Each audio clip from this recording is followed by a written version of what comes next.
Ergonomic 5.0, sebuah term yang menarik.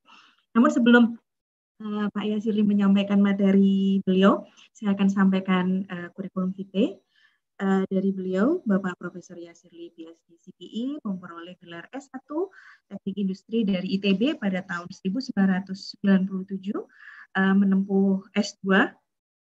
Terima kasih Pak Yasirli. Menempuh S2 di Teknik dan Manajemen Industri ITB pada tahun 1998 sampai 2000, memperoleh gelar PhD di Industrial and System Engineering, Human Factors Engineering, and Ergonomic Option, Virginia Tech, USA pada tahun 2005. Beliau memiliki pengalaman kerja sebagai dosen di Departemen Teknik Industri ITB sejak tahun 1998 dan saat ini menjabat sebagai Kepala Program Studi Teknik Industri, Head of ITB's People and Organization Development Center pada tahun 2015 sampai 2017 dan Adjunct Faculty and Postdoc Researcher di Industrial and System Engineering Virginia Tech USA pada periode 2005 sampai 2006. Beliau aktif di berbagai organisasi, diantaranya sebagai Ketua Perhimpunan Ergonomi Indonesia dari tahun 2015 sampai sekarang, Presiden Southeast Asian Network of Ergonomic Society atau SEANES dari 2015 sampai 2017, Indonesian Representative Asian Council of Ergonomics and Design atau ACED, Certified Professional Ergonomist dari DPCE USA.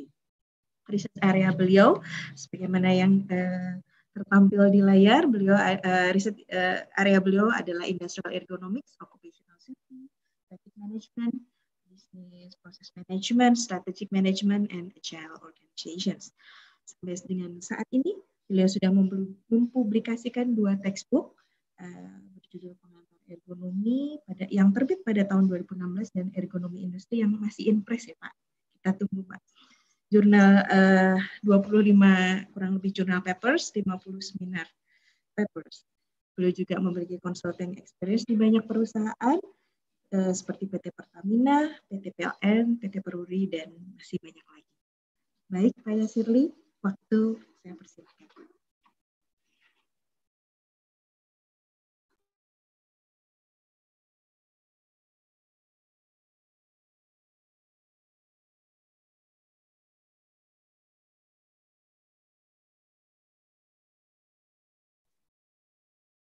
Halo, Pak Yasir, apakah sudah? Sebentar.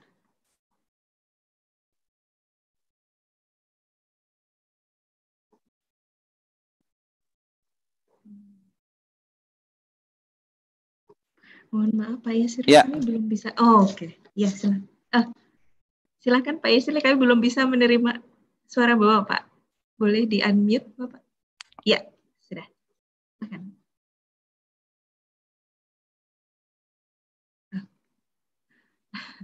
Mohon maaf Pak Yasirli.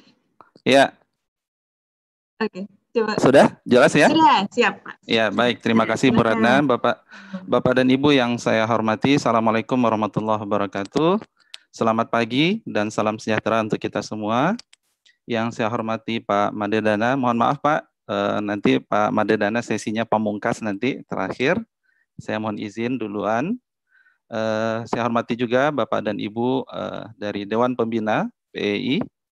Kemudian saya hormati juga Bapak dan Ibu semua di sini hadir dari ErgoErs. Jadi bagaimana kita memanggil ya kita sebagai ergonomi di Indonesia, dan juga kita mengundang teman-teman dari luar PEI agar kita bisa saling sharing terkait dengan bagaimana sih kita menyikapi kondisi saat ini dan kita bisa berkolaborasi ke depan. Baik, topik saya agak agitating ya. Jadi kita berbicara Ergonomics 5.0. Apa itu? Hopefully nanti kita bisa diskusi bersama-sama. Baik, kita akan berbicara pertama adalah diskusi panjang sampai sekarang ini belum selesai. Apa sih yang akan terjadi sesudah pandemik ini? Walaupun sebenarnya pertanyaan sebelumnya pandemik ini kapan akan selesai, itu pun kita tidak bisa jawab ya. Tapi kita berbicara future ya. Beberapa teman yang core-nya itu adalah IT, ya, benar-benar teknologi, ya, para engineer mengatakan bahwa melihat ini adalah sebagai opportunity. Mereka mengatakan bahwa adanya pandemik ini akan membuat kita melakukan akselerasi untuk semakin memperkuat penerapan industri 4.0 di dunia, katanya seperti itu. Tapi yang kemudian yang harus kita catat bahwa ketika kita berbicara industrial revolution, kita berangkat dari yang disebut dengan technology driven. Industri 4.0 sendiri membawa value, yang pertama adalah competitive advantage, cost reduction, dan productivity. Ya, kita sudah survei ya di salah satu industri yang dijadikan role model, ya, industri 4.0, solusinya sederhana.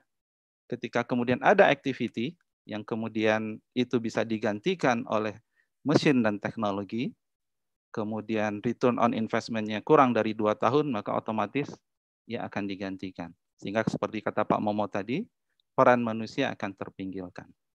Tapi pertanyaan kita adalah, apakah itu new normal yang kita maksud? Kalau kita lihat beberapa berita terakhir, kita bisa bayangkan ada sisi lain dari industri yang kemudian harus kita lihat, yaitu adalah sisi dari konsumen itu sendiri. Ada demand.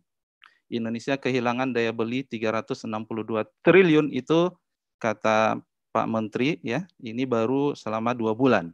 Kita bayangkan kalau ini akan berlanjut terus-menerus, kondisi ekonomi kemudian akan semakin berbahaya, akan semakin parah. Kemudian Bu Ratna bisa mengikuti, Bu Ratna? Bisa, Bapak. Bisa ya, oke. Iya. Sip. Kemudian hampir semua industri babak belur akibat pandemi. Jadi tadi slide pertama saya menunjukkan bagaimana peran manusia terpinggirkan dengan adanya industri 4.0 dengan teknologinya yang sangat sophisticated, tapi kemudian semuanya babak belur gitu ya. Manusianya babak belur, teknologi pun babak belur ketika kemudian pandemi datang. Sehingga Bapak dan Ibu yang akan menarik kita lihat nanti adalah ketika kita berbicara new normal, kita harus melihat dalam perspektif yang lebih strategik di future. Jadi kita tidak berbicara tentang kebiasaan baru, social distancing, cuci tangan, bagaimana kemudian monitoring kesehatan dan seterusnya. Dua hal yang memang akan kemudian terus berkembang, ya, kalau kita kaitkan dengan 4.0 tadi adalah yang pertama telework, yang kedua digital transformation. Tapi selama masa transisi ini, selama misa kita working from home, ada 2 isu sebenarnya yang sudah mulai dibicarakan orang. Yang pertama adalah resilient, ya, agile, dan yang kedua ternyata kemudian semua orang berpendapat kita ada terkait dengan meaningful of work, dan ini adalah isu dari isu humanize. Bagaimana kemudian kita melihat apakah seperti ini teknologi yang kita harapkan, apakah seperti ini dunia yang kita harapkan. Sehingga nanti saya akan membawa kepada new normal itu sebenarnya ya perspektif yang lebih kemudian strategik adalah kita menghadapi suatu era baru yang disebut dengan VUCA, volatility, uncertainty, complexity, dan ambiguity. Sehingga pertanyaannya adalah di mana peran kita sebagai seorang ergonomi atau peran ergonomi ada di mana. Memang ini kita akan sama-sama nanti, saya sendiri mencoba memahami ini, tapi tadi wejangan dari Pak Momo ya menunjukkan bahwa kita harus menangkap ini sebagai peluang. Ya, kita harus peluang, kita tidak bisa menunggu, ya. Tidak kita paradigma lama kemudian ini teknologi kita biarkan tumbuh dan kemudian oke, kita lihat nanti manusia bisa melakukan apa. Ya, kita perlu melakukan suatu paradigma shift dan nanti saya tawarkan beberapa konsep dan hopefully kita bisa sama-sama bereksperimen terhadap konsep itu sekaligus kita kemudian ikut beserta, ikut berperan serta dalam membangun new normal, ya, kondisi new normal di masa yang akan datang. Saya akan berangkat dari konsep ergonomi itu sendiri. Bapak dan Ibu yang selama ini sudah berkecimpung dengan ergonomi, saya ingin ya mengatakan bahwa this is a really great ya disiplin. Ya, ketika kita bicara ergonomi, tadi Pak Momo mengatakan dari mikro sampai ke makro itu adalah sangat-sangat relevan, gitu ya.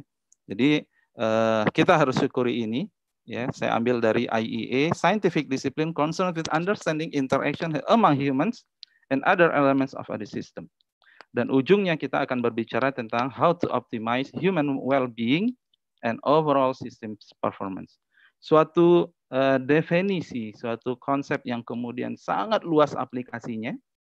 Ya, kita bisa melihatnya itu dari aspek yang mikro, hanya manusia, dan kemudian kita bisa mengembangkan itu sampai kepada aspek makro dengan melihat berbagai faktor-faktor organisasi. Saya ingin mengapresiasi dulu ya kerja keras para ergoers ya dalam berbagai research yang kita lakukan, dan saya ingin sampaikan bahwa research seperti ini harus terus kita kembangkan, harus terus kita majukan bersama, karena memang masih dibutuhkan ya di industri di Indonesia untuk kita sama-sama mengergonomiskan ya sistem kerja industri yang ada di Indonesia. Sebagian dari kita banyak melakukan research terkait dengan physical ergonomics. Ya, kita ada aplikasi ya. Tadi Pak Momo sudah singgung terkait dengan antropometri, terkait dengan biomekanika. Kita berbicara tentang manusia punya limitation, manusia punya keterbatasan. Kemudian hayo kita lihat apa yang bisa kita bantu. Keluarlah kita dengan guideline, keluarlah kita dengan standar, keluarlah kita dengan tools design. Kita berhasil lakukan ergonomics risk assessment. Kita bisa tandai ini pekerjaannya berisiko, tingkat risikonya seperti apa, dan kemudian bagaimana kontribusi kita melakukan work improvement. Teman-teman, yang perlu kita catat di sini adalah paradigma yang kita pakai adalah banyaknya safety and health. Ya, bagaimana kita memastikan pekerja kita berada dalam kondisi ya selamat dan sehat. Yang sebenarnya kalau kita lihat filosofis ergonomi, harusnya kita juga bisa masuk kepada domain productivity. Unfortunately, mungkin belum banyak research ke situ. Tapi poin saya adalah pada domain physical ergonomics, ya, yang banyak kita lakukan saat ini, kita dealing dengan physical differences and limitation, dan kita berusaha lebih banyak fokus kepada aspek limitation dari manusia, dan jangan sampai limitation ini berdampak kepada isu safety and health. Domain yang kedua, ketika kita bicara cognitive ergonomics juga sama. Ya, kita fokus kepada cognitive differences, karena memang itulah ergonomi. Karena manusia beragam, karena manusia berbeda-beda, karena maka kemudian kita perlu pendekatan untuk bisa keluar dengan satu desain yang bisa mengakomodasi sebagian besar dari populasi user. Dan research kita selama ini dalam bidang visual display, kita bisa keluar dengan situational awareness. Ini konteksnya masih mikro ya, mental workload, ya, mental fatigue, dan semuanya kita banyak menekankan kepada isu safety and health. Jadi rasional dari studi-studi yang kita lakukan, intervensi-intervensi yang kita lakukan, bagaimana cognitive ergonomics, kalau kemudian limitation-nya tidak diperhatikan, itu berdampak kepada fatigue, human error, stress, which is semuanya itu adalah isu terkait dengan safety and health. Bapak dan Ibu yang saya hormati, tadi saya singgung terkait dengan Industri 4.0. Values dari Industri 4.0 adalah competitive advantage, cost reduction, productivity.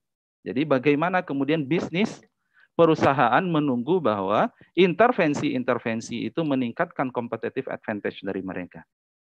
Sehingga ada satu paradigma baru yang sudah didiskusikan di beberapa ergonomis di dunia.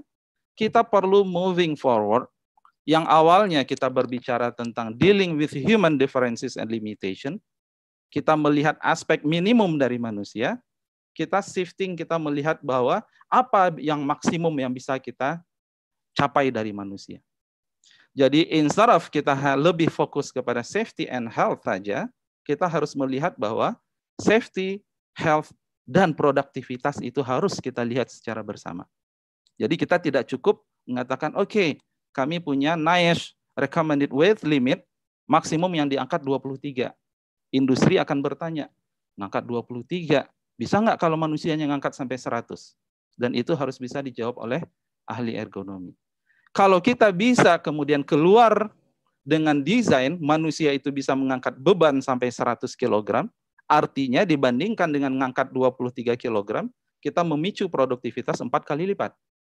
Inilah yang saya sebut sebagai how ergonomics itu akan sampai kepada enhancing human capability. Jadi kita merancang teknologi Bagaimana kemudian kita tidak melihat lagi minimum limitation dari manusia, tapi kita how to achieve maximum capacity, how to increase capacity of manusia. Di sini ya saya tawarkan yang pertama solusinya adalah how to utilize Industry 4.0. Kalau kita lihat research yang kemudian harusnya ini kita gandeng, bagaimana kita berbicara exoskeleton. Exoskeleton paradigmanya sama. Bagaimana kemudian enhancing human capability. Research terkait dengan augmented reality juga sama. Bagaimana manusia saat kita riset saat ini kita berbicara, oke, manusia itu punya keterbatasan, bisa nggak kita kembangkan deteksi fatigue secara mental. Tapi ketika kita lihat ada teknologi yang berkembang, maka kita akan melihat bisa nggak kognitif manusia yang terbatas itu kemudian kita enhance dengan augmented reality. Inilah research yang menurut saya kemudian sejalan dengan 4.0. Which is artinya kita bisa membalanskan safety and health dan kemudian kita juga bisa menjawab keinginan dari industri, productivity, job satisfaction, dan seterusnya. Baik, ada juga solusinya itu kita bisa lihat dari yang disampaikan ini sebuah paper yang benar-benar menurut saya ini menarik dari Romero et al. 2016. Operator 4.0. Inilah yang kemudian kita menggambarkan salah satu aplikasi ergonomi di industri 4.0 secara aktif. Yang pertama adalah super strength operator. Operator ditambah exoskeleton. Saya juga ada beberapa mahasiswa tugas akhir kita sudah kembangkan. Kita tidak lagi berbicara, ini pekerjaannya berisiko secara ergonomi, kemudian sepertinya kita given dengan desain pekerjaan dan teknologi.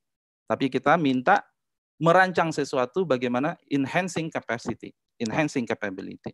Smarter operator, kata Romero yang nomor 2, ya, dengan dibantu oleh augmented reality, voice command, teknologi-teknologi yang sophisticated di 4.0, dan itu kemudian kita utilize untuk pengembangan ergonomi. Healthy operator, teknologi smartwatch akan berkembang luar biasa nanti. Isu kesehatan itu kita bisa jawab dengan teknologi yang kemudian inline dengan keinginan kita. Dan terakhir control operator. Kemudian Bapak dan Ibu, solusi yang kedua kita harus lihat lagi, tadi Pak Momo udah singgung, organizational ergonomics. Satu hal yang memang kita sadari bahwa Industrial Revolution 1 sampai ke 4 itu benar-benar technology driven. Jadi ergonomi selalu leftover, tertinggal. Ketika teknologinya sudah jadi, maka kemudian baru orang berbicara, bagaimana isu manusianya dan seterusnya. Sehingga sudah saatnya kita kemudian mendalami kembali, ini buku lama sebenarnya 2002, ya, Hendrik dan Kleiner, berbicara tentang organizational ergonomics dan macroergonomics, yang unfortunately sebenarnya kalau saya lihat implementasi dan perkembangannya itu agak terlambat, ya, agak lambat. Padahal aplikasi-aplikasi yang sudah disampaikan sebagai cikal bakal munculnya macroergonomics terkait dengan participatory ergonomics, specific training, teamwork, dan seterusnya, itu sebenarnya ditujukan tidak hanya untuk safety and health, tapi juga untuk menjawab isu terkait dengan productivity, isu terkait dengan job satisfaction, dan employee commitment. Dan salah satu filosofis yang luar biasa yang diangkat dalam macroergonomics itu kita berbicara tentang design for joint optimization. Kenapa macroergonomics? Saya ingin sampaikan penekanan lagi, di mana ini adalah area yang harus kita lebih intens dalam melakukan research dan aplikasi. Konsep macroergonomics melihat lebih makro, bagaimana kita melakukan optimisasi, organisasi, dan work system design. Bagaimana kita melakukan joint design antara isu terkait dengan personal, technology, dan environment, and their interaction. Real practices ini yang kita temukan sekarang di 4.0 di beberapa industri. Yang pertama adalah technology centered design, ya, dan kita harus admit itu karena memang technology driven tadi, ya, selama kemudian fungsi manusia hanya monitoring dan kontrol, maka teknologi mesin akan menggantikan itu. Leftover approach to function task allocation, jadi teknologinya datang dulu, gantikan manusia, baru sisanya adalah untuk manusia. Sehingga ada solusi isu terkait dengan humanized task approach dan driven by technology. Tadi saya sudah sampaikan, kita harus yang ngedrive teknologi. Saya ambil satu contoh case sebenarnya, even walaupun kemudian kita itu leftover, dan peran manusia itu paling minimum pun hanya sebagai monitoring dan kontrol, dengan asumsi bahwa 4.0 itu sampai menciptakan sistem yang sangat kompleks sehingga manusia itu hanya di control room. Saya sarankan Bapak dan Ibu, ini ada sebuah referensi 2014 ya, bicara, ini satu buku, kalau mau nanti bisa kontak saya ya. Buku ini berbicara walaupun job kita itu kemudian tereduksi, sebenarnya masih ada peran strategis dari manusia. Ya, ini contoh kalau kita bicara peran seorang manusia di control room, mereka bisa mengerjakan pekerjaan yang rutin, non-rutin. Non-rutin itu bisa dibagi atas normal kondisi, emergency ya, emergency biasa tiba-tiba down dan seterusnya, emergency, atau bahkan kemudian abnormal condition. Dia mencarikan contoh, memang ini isunya masih health dan safety ya, bagaimana kemudian kegagalan kita merancang balance joint optimization antara manusia dengan teknologi itu tetap akan berdampak fatal. Ini salah satu adalah kejadian di Texas tahun 2005. Sehingga kemudian di situ digambarkan, even manusia itu hanya melakukan kerjaan monitoring itu tidak sederhana. Especially menghadapi yang disebut dengan abnormal condition. Jadi abnormal condition itu kondisi yang kemudian tidak pernah ada. Kalau emergency itu sesuatu yang sudah diprediksi. Ya, misalnya kondisinya apakah kemudian power down dan seterusnya, terjadi kebakaran, itu tetap sebenarnya sudah ada SOP. Tapi ketika kita berhadapan dengan kondisi yang semakin unpredictable, ya, maka kemudian abnormal condition itu akan semakin banyak. Sesuatu yang bisa jadi itu tidak pernah terlintas dalam bayangan si perancang SOP, sehingga yang dibutuhkan saat itu adalah knowledge based behavior dan problem solving skill. Ini jadi secanggih-canggihnya kemudian suatu desain industri 4.0, maka tetap akan ada sebuah white space berbicara tentang abnormal condition, which is ketika kondisi itu ada, maka yang dibutuhkan adalah knowledge based behavior dan problem solving skill. Buku ini bagus, dia berbicara, oke, kalau seperti itu solusinya seperti ini, team based collaboration, specific program training dan seterusnya.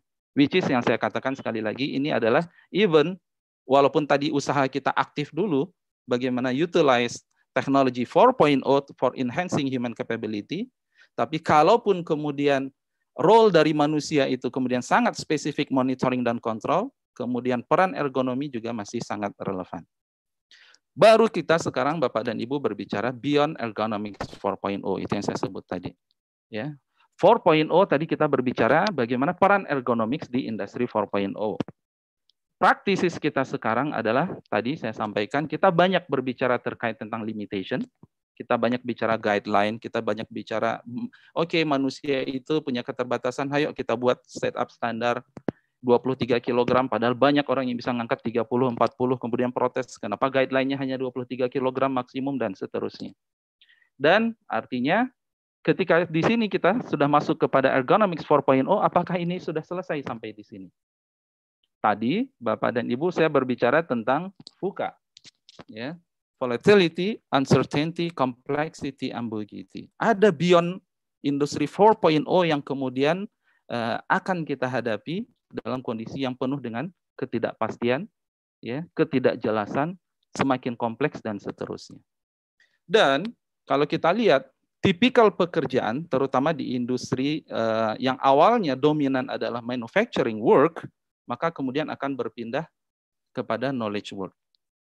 Awalnya kita akan banyak berbicara tentang procedures, control, compliance, ketika memang kita mengetahui kita akan membuat apa. Mungkin Pak Madedana nanti cerita, kita sudah punya target schedule, sekian mobil, sekian ratus mobil, sekian ribu mobil dalam 1 tahun. Oke, maka kemudian yang diperlukan adalah procedures, control, dan compliance.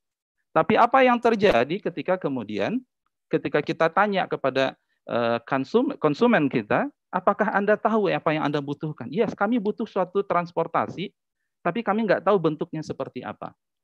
Sehingga kemudian untuk memahami keinginan konsumen pun kita tidak bisa definisikan di awal. Ya, inilah kemudian ada istilah IQVC. I know it when I see it. Jadi user customer itu ada need, tapi dia tidak bisa mengungkapkan, dan kemudian kita harus menggali, harus learning, eksperimen untuk mendapatkan rancangan dari keinginan dari konsumen seperti itu. Disinilah peran kemudian manusia yang seharusnya. Yang kalau kita lihat, kalau manusia hanya fungsinya monitoring dan kontrol, doing same thing over and over, saya ingin mengatakan bahwa itu kita semacam undervalue human in learning. Pernah satu tulisan saya mengatakan kalau kita lihat ada sebuah paradoks saat kita dari kecil sampai kita kuliah, learning kita itu eksponensial.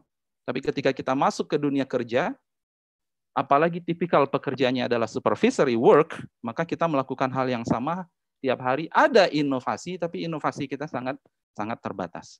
Sehingga future work yang diperlukan human roles itu adalah dalam hal learning dan adaptasi. Ada satu konsep yang menurut saya luar biasa terkait dengan growth mindset. Dan inilah mungkin yang akan mendasari filosofis kenapa saya mengusulkan Ergonomics 5.0. Ya, ini ada sebuah buku, ya, Mindset of New Psychology of Success. Ada growth mindset dan ada fixed mindset. Orang yang fixed mindset mengatakan intelligence, personality, character, static dalam artian that's all katanya. Jadi orang yang banyak bekerja dalam tipikalnya adalah industrial work, maka dia akan mengatakan, okay, I'm expert, saya adalah expert dalam membuat sebuah produk, saya expert dalam quality control, dan saya akan buktikan bahwa saya expert di situ. Ini adalah kind of fixed mindset. Tendensi avoid failure, saya buktikan memang saya adalah seorang insinyur, kemudian ya sudah, saya akan kerjakan ini untuk membuktikan bahwa saya adalah seorang expert. Paradigma yang berbeda adalah growth mindset.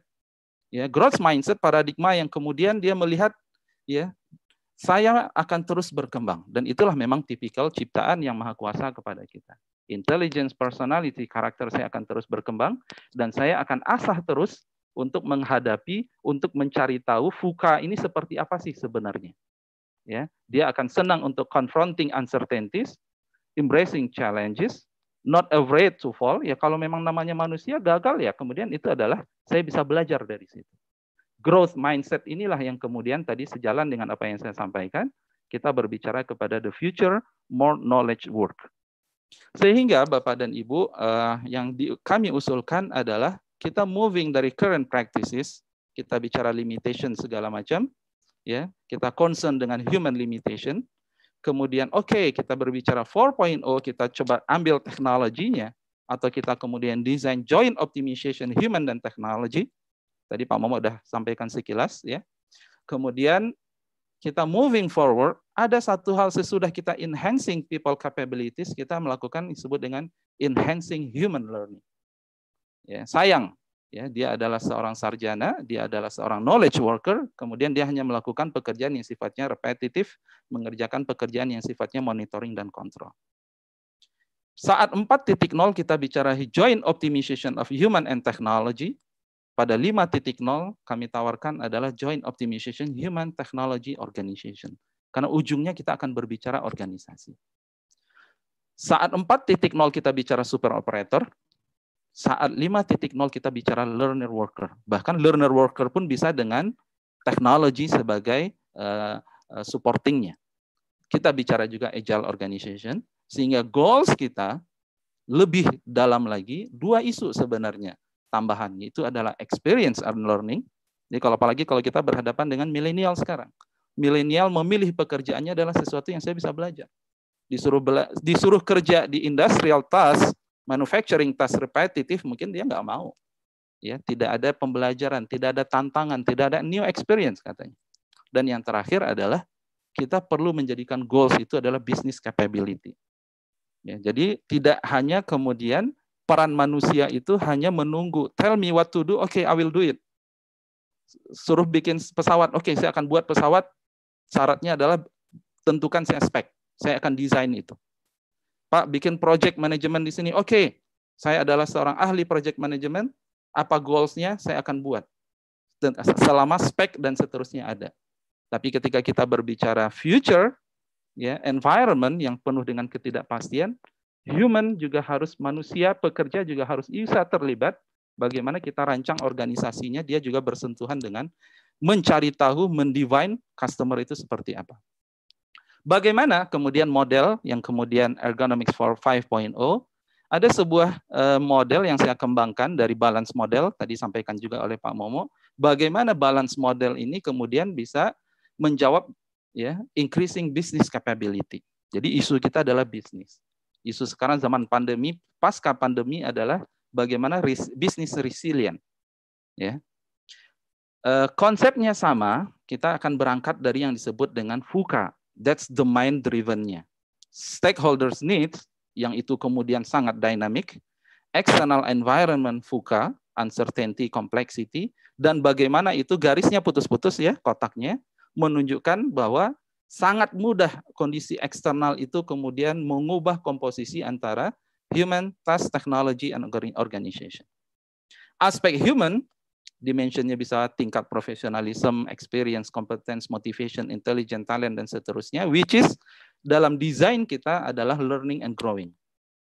Ketika kita berbicara teknologi, maka kemudian konsepnya itu adalah joint causation led, ya, terkait dengan kompleksitinya seperti apa, knowledge intensity, creativity, variability, dan seterusnya. Dan kita rancang semua joint optimization dengan organization. Inilah kita masuk istilahnya itu adalah how to design agile organization. Policies, procedure, structure, team, cross-function, leadership, culture, dan seterusnya. Sehingga kita kemudian mencari balance yang terbaik yang kita inginkan sesuai dengan konteks bisnis kita, dan kemudian bagaimana kita merancang organisasi menuju kepada balance tersebut. Pasti kondisi saat ini tidak ada balance, gitu ya. Yang disebut dengan misfits tadi, apakah berlebihan kepada manusianya, berlebihan kepada teknologinya, atau berlebihan kepada organisasinya. Organisasinya terlalu statis dan seterusnya. Bagaimana langkah Ergonomics 5.0 yang kami tawarkan? Ada 5 langkah, 5-step process of Ergonomics 5.0. Yang pertama, environmental scanning. Ya, kita lihat masing-masing bisnis memiliki typical environment yang berbeda. Ya, mulai dari yang stable versus dynamic, simple versus complex, low versus high uncertainty. Ya. Dan ujungnya ketika kita berbicara VUCA dari kuadran yang paling atas kanan, kita akan menuju kepada dynamic and complex environment with high uncertainty. Ini adalah kondisi yang kemudian yang paling kompleks, paling tidak jelas, paling dan seterusnya. Kemudian yang kedua, sesudah environmental scanning, kita tahu bahwa oke, bisnis kita kondisinya seperti apa, masuk kepada understanding subsystem. Baru kita lihat ke dalam. Bagaimana kondisi personal kita saat ini, dan bagaimana seharusnya dia itu nanti memiliki growth mindset dan tumbuhnya akan seperti apa. Kemudian yang kedua terkait dengan task and technology, bagaimana complexity, bagaimana autonomy, dan saat yang kita miliki saat ini, maturity-nya seperti apa, dan kemudian bagaimana nanti kita mendesain suatu balance di level yang ketiga, joint optimization, human, technology, and organization. Divine ini yang akan kita tuju, maka langkah keempat kita cari gap assessment-nya seperti apa, saat ini, kemudian ke depan seperti apa, kita punya existing dan ultimate model. Ini yang kemudian kita perlu cascade to business process group. Jadi yang kami lihat selama ini adalah secara filosofis mungkin banyak ada, tapi how to-nya. Nah, kita punya beberapa pengalaman sekilas ternyata to design future balance model, which is ujungnya itu salah satunya adalah agile organization, adalah we need to cascade to business process group. Jadi kita perlu define tidak hanya bisnis yang kemudian spesifik, business process group juga spesifik. Dan yang terakhir baru kemudian kita membuat roadmap.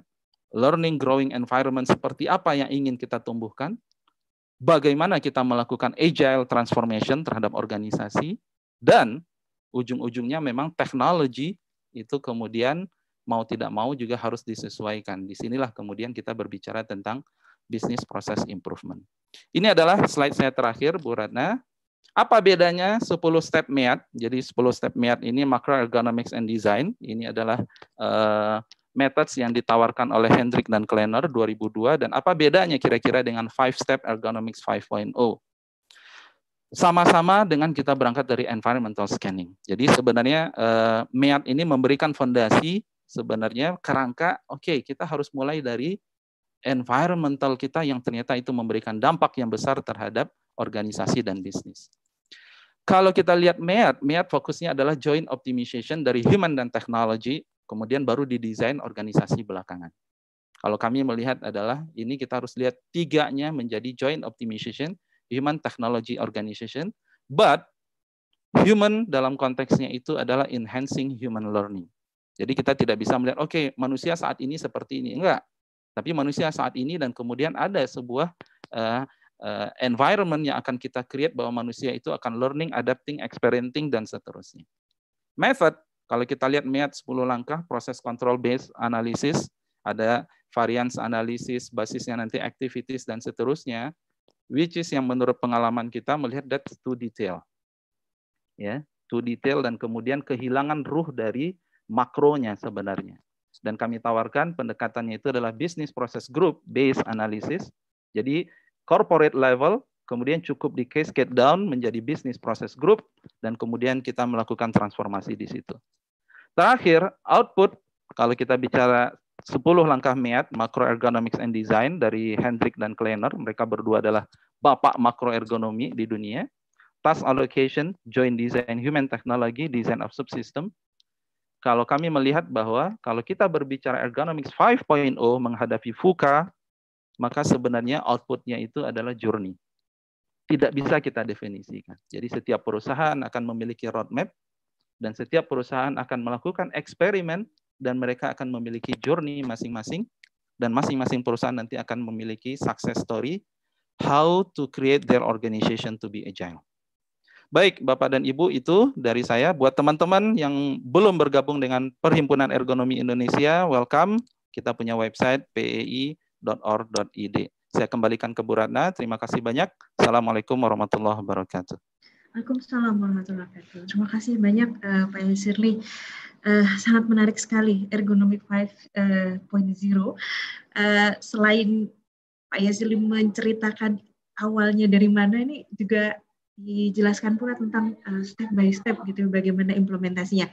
Saya rasa para hadirin akan penasaran Pak, nanti mungkin akan di sesi diskusi akan banyak dikupas lebih dalam lagi. Baik, saya akan kita sekalian akan melangkah ke materi ketiga yang akan disampaikan oleh Bapak Himadidana Tangkas. Materi yang beliau sampaikan akan berjudul Macroeconomics of New Normal in Industry 4.0 dalam perspektif bisnis dan industri terpadu. Sebelum Pak Madidana